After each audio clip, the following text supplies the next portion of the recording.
जय हिंद। मैं सूबेदार major honorary captain Vikram Singh X9 Kumaon. आज मैं एक ऐसे महान हस्ती, ऐसे महान लीडर के बारे में जानकारी देने जा रहा हूं, जिन्होंने एनडीए नेशनल डिफेंस एकेडमी में अगस्त 1980 में कमीशन लिया।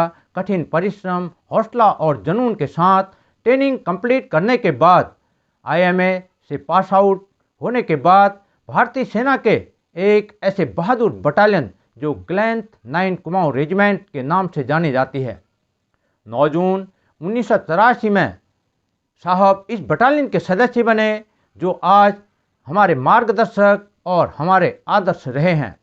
वे कोई और नहीं, हमारे 9 कुमाऊं रेजिमेंट के लेफ्टिनेंट जनरल राणा प्रताप कलिता साहब, PVSM, UVSM, AVSM, SM, BSM, GOC in chief commendation eastern command, colonel of the Kumaon and Naga regiment और Kumaon squad, army commander eastern command के पद पर आसीन हैं। आज मेरा सौभाग्य है कि साहब के बारे में 2 शब्द कह पाऊँ। साहब 9 कुमाऊं परिवार में आने के बाद साहब अपने जवानों के साथ बैरिक में रहा करते थे और डेली रूटीन में बैरिक की सफाई और यहाँ तक कि टॉयलेट और वॉशरूम की सफाई में भी सहयोग किया करते थे। कंपनी में साहब ने अपने जवानों के साथ स्टैंडिंग ड्यूटी की और आज रात और दिन डे ड्यूटी चेकिंग करना, और उन्होंने कंपनी में लंगर कमांडर और coach and shoes, company quarter master और प्लाटून कमांडर और साथ कंपनी 2IC की ड्यूटी भी बखूबी के साथ किया। कंपनी 2IC ड्यूटी के दौरान साहब सीनियर जेसुर साहब के साथ जवानों की हर समस्या और कंपनी के बारे में बात किया करते थे, और कंपनी कमांडर साहब के साथ तालमेल और सीनियर जेसुर साहब के साथ तालमेल के साथ काम किया करते थे। और साहब ने सुजानपुर में 16 जुलाई 1983 में 2IC कंपनी 2IC की ड्यूटी की, और सिक्किम में INT और सर्विलांस 16 मई 1985 से 10 जून 1988 तक 3 साल साहब ने IO की ड्यूटी की। मीरा साहिब जम्मू के अंदर सिग्नल ऑफिसर की ड्यूटी की, और मीरा साहिब जम्मू के अंदर बटालियन क्वार्टर मास्टर 12 अप्रैल 1989 में कार्यभार संभाला। और साथ ही श्रीलंका ऑफ पवन में बटालियन क्वार्टर मास्टर की ड्यूटी 15 जून 1989 को कार्यभार संभाला। और साथ ही श्रीलंका ऑफ पवन के दौरान अर्जुडेंट की ड्यूटी 6 नवंबर 1989 को किया। और ठाकुरबाड़ी असम के अंदर अर्जुडेंट 16 अप्रैल 1990 से साहब ने 1 साल 2 महीना कार्यभार संभाला। ओपी बजरंग नॉर्थ लखीमपुर में बटालियन क्वार्टर मास्टर की ड्यूटी भी बखूबी के साथ किया। ऑफ रेनो के अंदर अर्जुडेंट 24 अप्रैल 1991 में 6 महीना साहब ने कार्यभार संभाला। और साहब ने ऑफ रेनो के दौरान कंपनी कमांडर की ड्यूटी करते हुए नॉर्थ लखीमपुर में 6 नवंबर 1992 में कार्यभार संभाला। और धाना सागर के अंदर कंपनी कमांडर की ड्यूटी करते हुए 27 नवंबर 1992 में फिर से साहब ने कंपनी का कार्यभार संभाला। और धाना के अंदर ही 4 मई 1995 से लेके 26 अक्टूबर 1995 6 महीना फिर साहब ने कंपनी कमांडर साहब की ड्यूटी की। औपरक्षक उड़ी जम्मू एंड कश्मीर के अंदर साहब ने कंपनी कमांडर की ड्यूटी 9 जून 1997 में कार्यभार संभाला। और साथ ही साथ बटालियन और जुडैन की ड्यूटी भी किया।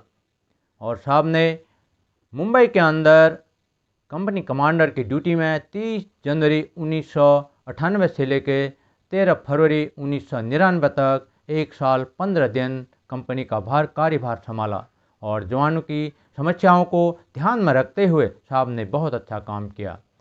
साहब ने कंपनी के ट्रेनिंग और एडमिनिस्ट्रेशन में भी काफ़ी ध्यान रखते थे। 13 राष्ट्रीय राइफल में साहब ने कमान संभाला 23 जून 2002 से 20 जुलाई 2005 तक 3 साल 1 महीना साहब ने वहाँ पर कार्यभार संभाला। साहब एक अच्छे स्पोर्ट्समैन थे। उनका पसंदीदा गेम फुटबॉल था। साहब बहुत अच्छा फुटबॉल खेला करते थे और कंपनी के लिए बहुत मेहनत किया करते थे। स्टाफ एम्प्लॉयमेंट में साहब OTA चेन्नई, बटालियन अर्जुडेंट और बटालियन क्वार्टर मास्टर की ड्यूटी 16 मार्च 1993 में किया।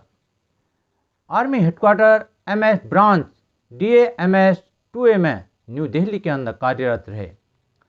UN मिशन सेरा लियोन विदेश सेवा 24 अक्टूबर 1999 से लेकर 26 अक्टूबर 2000 तक साहब ने 1 साल विदेश सेवा की और फिर से UN मिशन में सूडान 29 अगस्त 2009 से 28 अगस्त 2010 तक फिर 1 साल विदेश सेवा में काम करने का मौका मिला। Army headquarter DAQMG and AQMG new Delhi के अंदर कार्यरत रहे। हेडक्वार्टर 27 माउंटेन डिवीजन में कर्नल GS के पद पर आसीन रहे। Army headquarter AG C&W date पर कार्यरत रहे। हेडक्वार्टर 27 माउंटेन ब्रिगेड में डिप्टी कमांडेंट के पद पर रहे। हेडक्वार्टर 71 माउंटेन ब्रिगेड में ब्रिगेड कमांडर के पद पर रहे।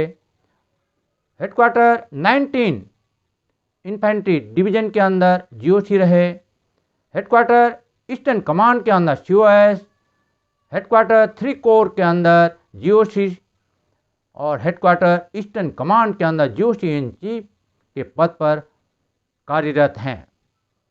और 31 दिसंबर 2023 को इतनी लंबी सेवा करने के बाद साहब रिटायरमेंट हो रहे हैं। साहब के बारे में जितना कहा जाए इतने शब्दों में वो बहुत कम है। साहब के बारे में इन शब्दों को कहना सागर में से एक गिलास पानी निकालना जैसा होगा। हम सभी कालिका माता से प्रार्थना करते हैं साहब हमेशा स्वस्थ रहें और उन्नति करते रहें। मैं अपने शब्दों को यहीं पर विराम देता हूँ। जय हिंद, 9 कुमाऊँ की जय, कालिका माता की जय। धन्यवाद।